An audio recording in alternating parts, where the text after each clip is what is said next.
In this video, we're going to demonstrate another way to create student accounts, or any account for that matter, in the Automotive Technology Online Curriculum. In previous videos, we have done a manual creation of an account, and we have discussed or shown how a student can create their own account. But there could be situations where you would like to create accounts for an entire class of your students. If you want all their usernames to be in a specific format, if you want all of their passwords that were maybe generated by your school system, and that password works for everything that the student has access to, and you want to keep those consistent. If there are reasons why you need to create accounts and you don't want to do them one by one, you want to do them in bulk, there is an option to do that. So first of all, let's talk about how the information needs to be formatted, because that's really important. The information needs to be in what's called a CSV format.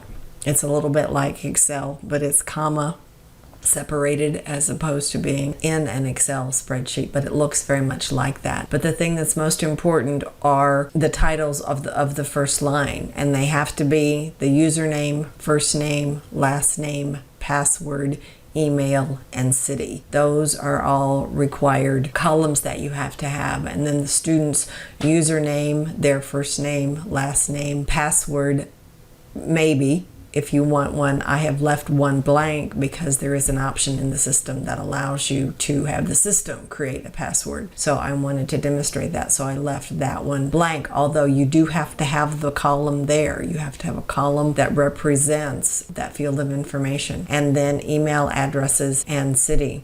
It's really interesting in Moodle because you have to have an email address. It doesn't have to be accurate in a sense if you're never going to use it, but you have to have something in the system that makes the system realize or recognize the fact that an email address is there. If you want to communicate with your students, or if you want your students to enroll themselves, then they have to have a legitimate active email address. But it's really important that these titles on the first line are what we just talked about, and that information is filled out, and then that it's saved as a CSV file. If you save it with an Excel extension, it won't work. It has to be a comma separated file. So I'm going to close that, and I don't want to save it because I've already done that. And so now here we are back to our curriculum site. I've already logged in as an instructor, and so we need to come down here to site administration, and then we need to come to users, and then we need to come to accounts, and down here where it says upload users, that's what we want to do. We want to upload users, and if we click on that, then now it's really simple. If you're really good and have newer computers, you can just drag and drop your file into this little spot right here. But if that doesn't work for you, and I'm going to do it the longer old-fashioned way, is you can choose the file, and then we're choosing to upload a file, and I'm going to browse because I need to go find out where it is, and here is where it is. It's on my desktop, and it's student list for upload demo, because that's what I'm doing. And then I'm going to open it, and it says that it's there, and so I'm going to say I want to upload this file, and it will come back, and it's blue. It's here in a link. It tells me that the file has been uploaded and it's there. And so now I'm going to click this upload users button, and there are the students.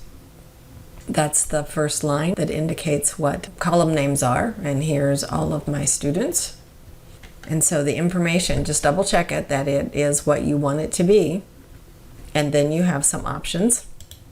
And in this case, I'm going to choose, or I'm going to leave it at add new only, even though I know that these are all brand new students, but you have the option for add new only, add all, add new and existing users, and update existing users only. So this isn't only for creating accounts. There are, if you're adding other information to your student information, this is a way to do it, in a sense, in bulk. Okay, this is why I left that one blank. Create password if needed. And in this case, Alpha student does need a password. And then 2, you can have users having a weak password. You can force a change.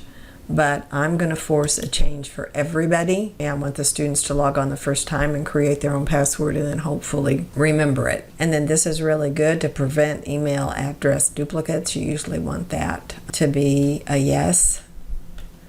And then there are a number of other options that are down here that are also part of student profiles. But for basic information and getting the users uploaded and their accounts created, we just have to come down here and hit upload users.